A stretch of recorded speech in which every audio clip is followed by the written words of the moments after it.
오늘 우리가 이 요한복음 13장 31절로 35절인데 34절에 내가 새 계명을 주노니 너희는 서로 사랑하라. 너희가 서로 사랑함을 통해서 이로써 너희가 내 제자인 줄 알리라 라고 하는 예수님의 중요한 말씀, 서로 사랑하라, 내가 너에게 새 계명을 준다, 이 귀한 말씀을 우리가 읽었어요. 초대교회의 이 교회 공동체의 특징은 뭐냐? 사랑의 공동체였습니다. 사랑의 공동체. 그러면은 우리가 이제 이 신앙생활을 하면서 하나님을 사랑하고 이웃 사랑한다는 것은 우리가 귀에 못이 박히도록 알고 있습니다. 그렇죠? 그래서 예를 들어서 누가복음 10장에도 그렇고 마태복음 22장에도 그렇고 율법사들이 와서 예수님에게 계명의 핵심이 뭡니까? 이런 물어보죠. 그래서 613개의 계명의 핵심이 뭐냐? 제1은 너희가 마음을 다하고 목숨을 다하고 힘을 다해서 주 너희 하나님을 사랑하고, 그 다음에 내 이웃을 내 몸같이 사랑하라 하는 이것이니라. 이런 말씀을 분명하게 예수님이 대답합니다. 그때 누가복음 10장에 나온 율법사도 참 맞습니다. 그것이 계명의 핵심입니다. 이렇게 응답을 하게 되고, 그 다음에 마태복음 22장에서도 똑같이 그 말씀이 맞습니다. 그것이 계명의 핵심입니다. 이런 대답을 해요. 근데 이제 누가복음 10장에서 이 율법사가 예수님에게 하나의 질문을 참 던집니다. 근데 이 질문은 오늘 우리에게도 굉장히 중요한 질문이라고 생각해요. 이 질문은 뭐냐면, 그러면 우리의 이웃이 누굽니까? 라고 하는 질문이에요. 우리가 하나님은 정확하게 알고 있어요. 창조주 하나님, 날 구원하신 하나님, 오늘도 세상을 섭리하신 하나님, 우리가 우리 하나님을 마음을 다하고 생명을 다하고 목숨을 다하고 힘을 다해 사랑한다. 이것은 아주 명확하게 우리에게 들어옵니다. 근데 이웃을 내 몸같이 사랑하라 할 때 도대체 이웃이 누구냐는 거예요. 오늘 우리의 이웃이 누굽니까? 여러분과 저가 하나님 사랑하고 이웃 사랑하고 다 알고 있는데 도대체 오늘의 이웃이 누구냔 말이죠. 구기성당님, 오늘 우리의 이웃이 누굽니까? 그게 귀에 못이 박히도록 하나님 사랑, 이웃 사랑이야. 그때 이웃이 누구냔 말이에요. 누가 내 이웃이냐 이거죠. 이게 분명해야 될 거 아니에요. 우리 이웃이 누굽니까? 뭐라고 대답하신 것 같은데, 이웃이 누구예요? 옆에 있는 사람. 근데 예수님은 우리의 이웃을 정의를 해놨어요. 그 정의가 뭐냐면 선한 사마리아인의 비유입니다. 그래서 율법사가 우리의 이웃이 누굽니까? 라고 물어보니까 예수님이 비유를 들어 얘기한 것이 선한 사마리아인의 비유예요. 그것이 누가복음밖에 없어요. 그래서 예루살렘에서 여리고로 내려가다가 강도 만난 사람이 있었잖아요. 그 강도 만난 사람을 누가 도왔습니까? 사마리아 사람이 도왔죠. 그래서 그 사람을 가르쳐서 우리는 선한 사마리아인이다 이렇게 부르잖아요. 우리의 이웃이 뭐냐? 예수님은 정의를 내리기를 현재 나의 도움을 필요로 하는 자가 내 이웃이다 이렇게 정리를 한 거예요. 옆에 있는 분이 물론 이웃이죠. 근데 성경에서 말하는 이웃은 현재 당신의 도움을 필요로 하는 자가 당신의 이웃이다 이거죠. 근데 그 이웃을 사랑한다는 게 뭐냐? 이웃을 사랑한다는 게 뭐냐? 구체적으로 사랑한다는 게. 초대교회는 이웃 사랑을 아주 정확하게 정리를 해놨어요. 초대교회는 물론 현재 도움을 필요한 자에게 도움을 줬습니다. 동시에 초대교회의 이웃 사랑은 뭐냐?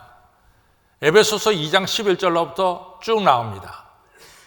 너희가 전에는 멀리 있더니, 또 너희가 전에는 우리에게 있어서 외인, 바깥 사람이요, 외인, 바깥의 사람이요, 손이었더니 이제는 예수 그리스도로 말미암아 너희가 우리와 똑같이 동일한 성도요 하나님의 권속이 되었다. 이것이 에베소서 2장 11절로부터 나오는 중요한 말씀이에요. 사도 바울은 이웃 사랑이 뭐냐?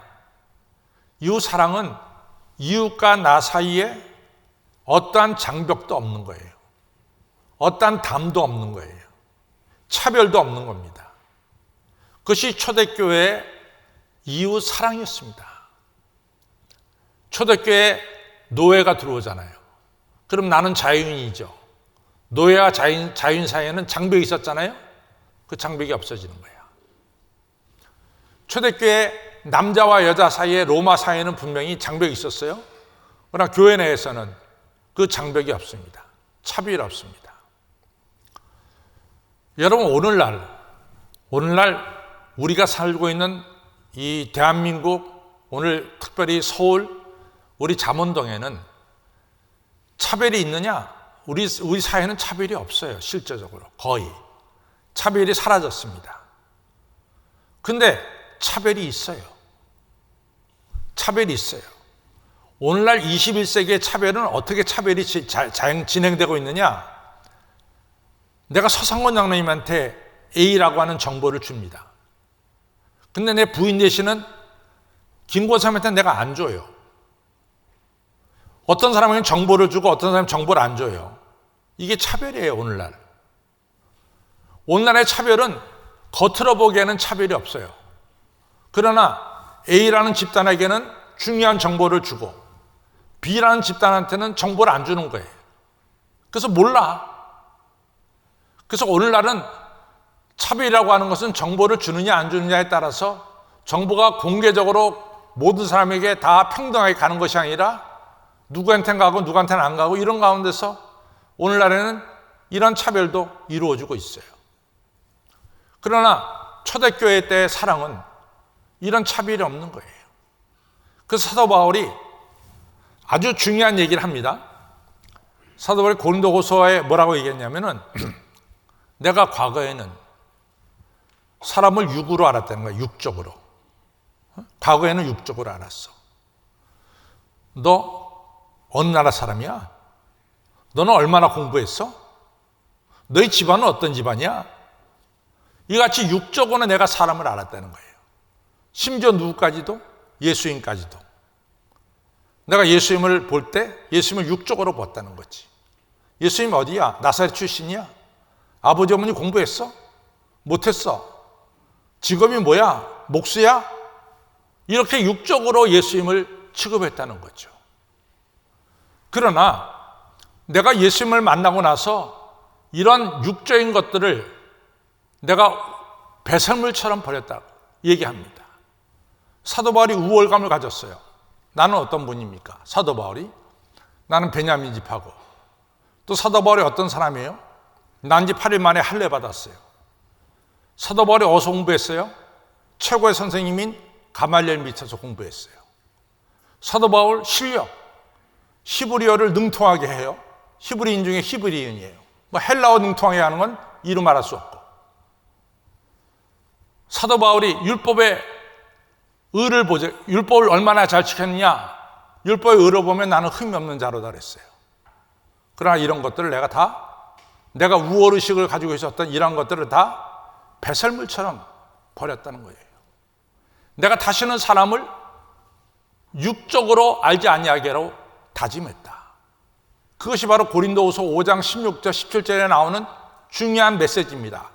그러므로 나는 그리스도 안에서 새로운 피조물이 됐다. 이렇게 얘기하는 거죠.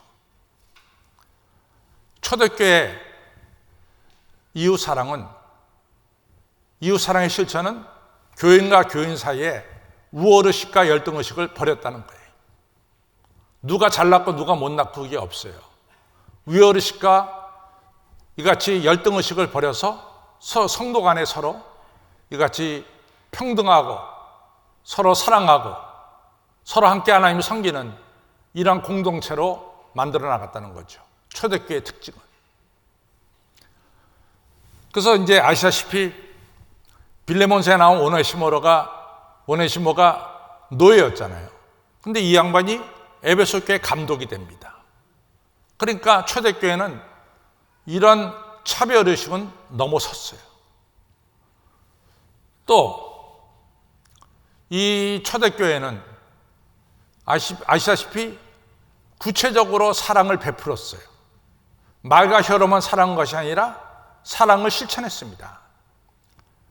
그래서 어려운 사람들에게 이같이 구제하는 일을 교회 중요한 일 중에 하나로 했어요. 근데 이 일마저도 때로는 히브리파, 그러니까 팔레스틴 땅에 그대로 머물고 살고 있었던 과부들과 해외에서 살다가 들어온 과부들, 이 과부들을 가르쳐서 헬라파 과부라고 부릅니다. 근데 히브리파 과부와 헬라파 과부들이 다 구제의 대상인데 이것을 갖다가 구제하는데 나누다 보니까 히브리파 과부들은 구제품이 잘 전달되는데 헬라파 과부들한테는 구제품이 잘 전달이 안 되는 거예요. 그러니까 이 안에서 소동이 일어났어. 왜 차별이 있냐, 교회에서? 왜 히브리파 과부들한테는 잘 주고 헬라파 과부들한테는 잘 안 주냐? 이런 얘기가 나오니까 사도들이 딱 결정을 짓습니다. 이거 우리가 할 일이 아니다. 사도들이 이걸 할 일이 아니다. 그래서 사도행전 6장에서 이 구제하는 일을 누구한테 맡깁니까? 그때 생겨난 것이 바로 7 집사예요. 이것을 우리가 하는 것이 아니라 우리는 말씀하고 기도하는 일에 전념하고 이 구제 일을 갖다가 차별 없이 평등하게 나눌 수 있도록 7 집사를 뽑자.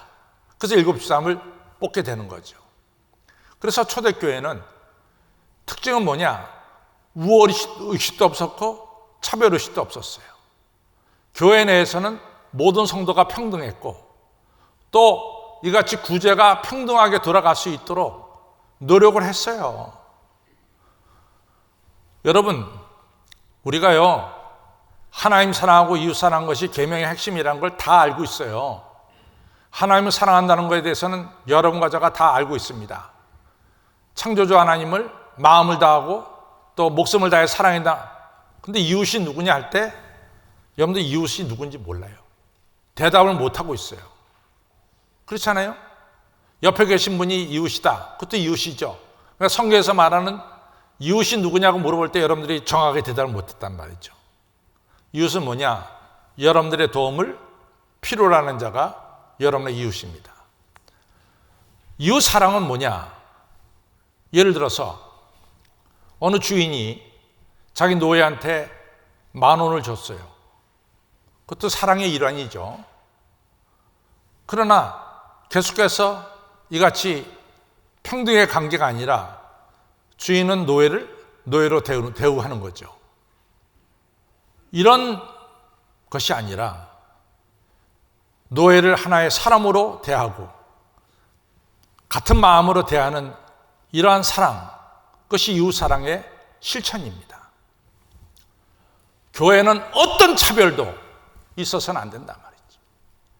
교회는 열려 있어야 되고 누구나 와서 예배를 드려야 되고 함께 은혜를 받는 이런 교회가 되어야 된다. 초대교회가 그랬어요.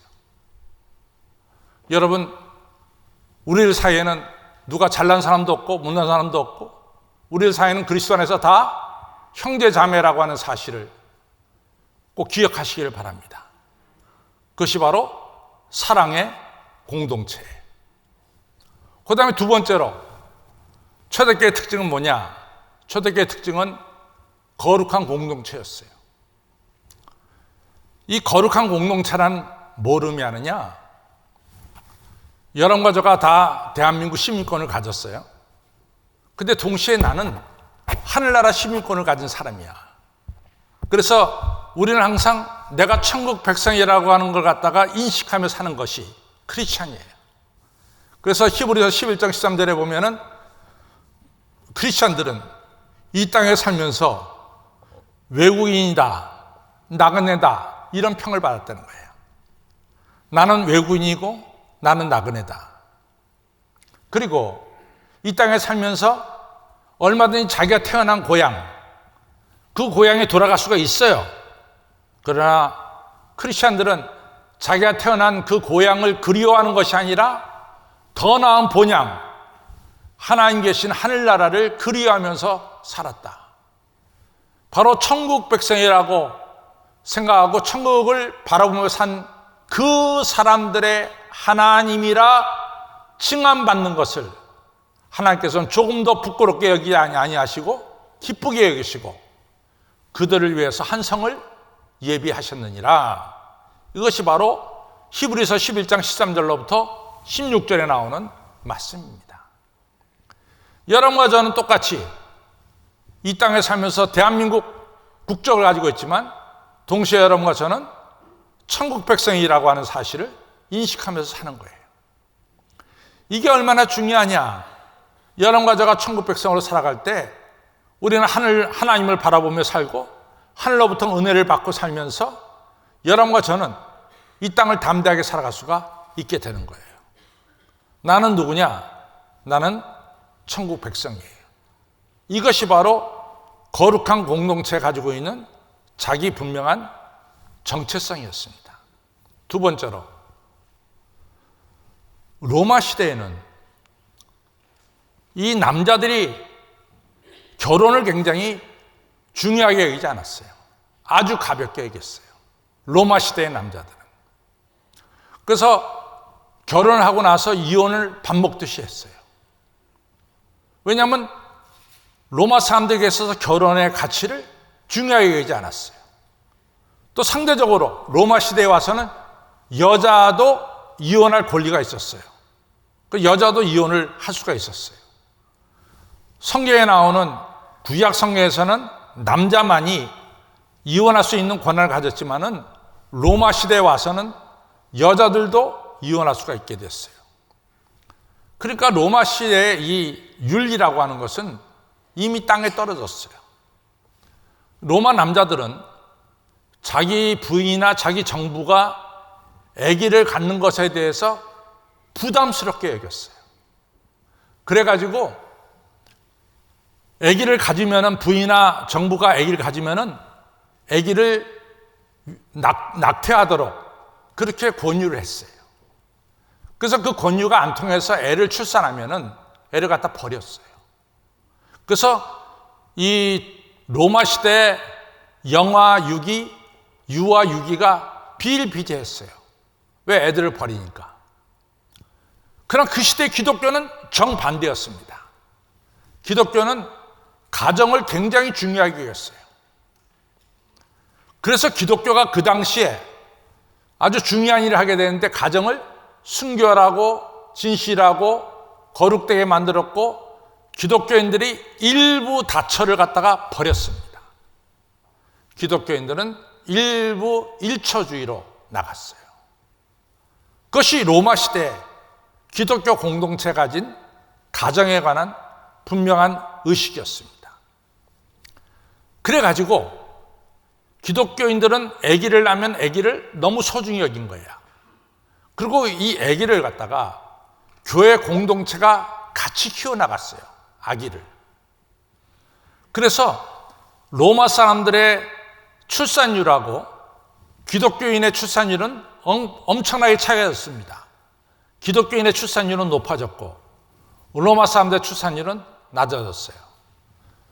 기독교인의 유아 생존율과 영아 생존율과 로마인들의 영아 생존율하고는 엄청나게 차이가 졌어요.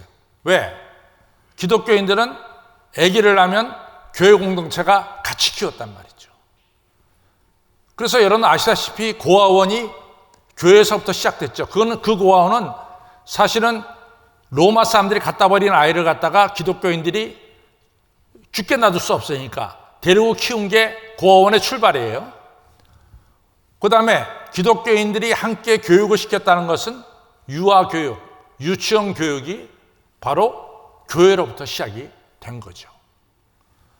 이처럼 기독교인의 가정은 바로 예수님이 계시는 작은 천국이라고 기독교인들은 여겼어요. 교회도 예수님이 계시는 천국이지만은 가정도 예수님이 계시는 작은 천국으로 여겼어요. 그러니까 그 당시에 교회도 거룩한 공동체고 또 가정도 뭐예요? 거룩한 공동체가 됐단 말이죠. 그럼 여기까지 우리가 좀 정리를 해보겠어요. 교회는 첫 번째 무슨 공동체라 했어요? 사랑의 공동체라 그랬어요. 그렇죠? 그때 사랑을 공동체인데 우리 이웃을 사랑하는 거예요. 우리 이웃은 누굽니까? 현재 내 도움을 필요한 자가 이웃이에요. 그럼 사랑의 방법이 뭡니까? 어떻게 사랑하는 겁니까? 그 사람하고 나 사이에 차별이 없고 장벽이 없는 거예요. 그것이 사랑의 실천입니다. 물론 내가 누구한테 10,000원을 주는 것도 사랑의 행위예요. 그렇죠? 그러나 그보다 더 근본적인 사랑의 행위는 뭡니까? 그 사람과 나 사이에 차별이 없는 거예요. 두 번째로, 사랑은 입으로만 하는 것이 아니라 말과 혀로만 하는 것이 아니라 실제적으로 뭐예요? 구체적으로 구제 활동을 행했죠. 두 번째로, 교회는 어떤 공동체예요? 거룩한 공동체입니다.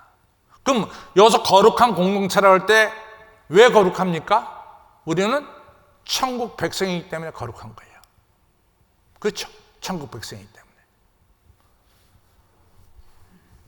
그 다음에 여러분들 교회 공동체의 특징은 그 당시 일부 다처제였지만 교회는 일부 일처제였고, 가정이 뭡니까? 가정이 작은 천국이었어요. 그 다음에 교회 내에는 인종이 서로 다르다 할지라도 교회 내에서는 뭐가 이루어졌어요? 그리스도 안에서 한 형제 자매가 됐기 때문에 뭐가 이루어졌습니까? 평강이 이루어졌습니다. 그래서 교회는 거룩한 공동체예요.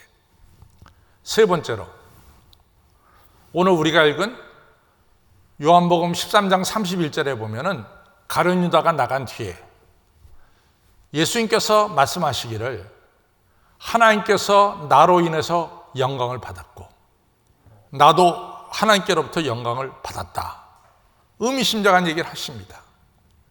가룟 유다가 나간 뒤에 예수님 말씀하시기를 하나님께서는 나로 말미암아 영광을 받으셨고 나도 하나님으로 말미암아 영광을 받았다. 그때 하나님이 영광을 받은 이유가 뭐고 또 예수님이 하나님께로부터 받은 영광은 또 뭡니까? 그것은 바로 하나님께서 예수님에게 십자가 지라고 하는 이 하나님의 뜻을 예수님께서 실천함을 통해서 나도 십자가를 통해서 영광을 받고 또 십자가 나한테 지라고 명령하신 하나님도 십자가를 통해서 영광을 받게 됐다는 거죠. 바로 교회 공동체는 어떤 공동체냐? 십자가를 지는 공동체예요. 교회 공동체는 십자가를 지는 공동체입니다.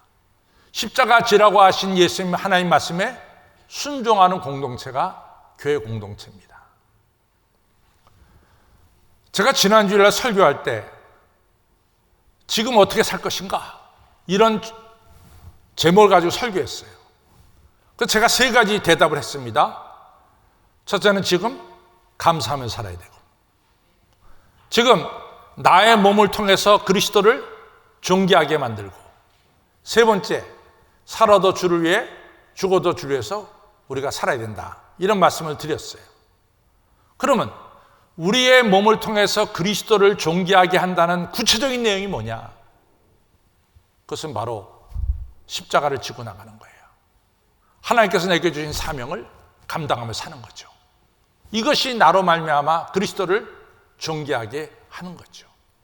내게 주신 사명을 우리가 감당하면서 우리는 그리스도에게 영광을 돌리고 그 영광이 다시 내게 비춰져서 나도 영광을 받게 되고, 그 말씀을 바로 오늘 13장 31절 32절에서 예수님이 말씀하고 계신 거죠.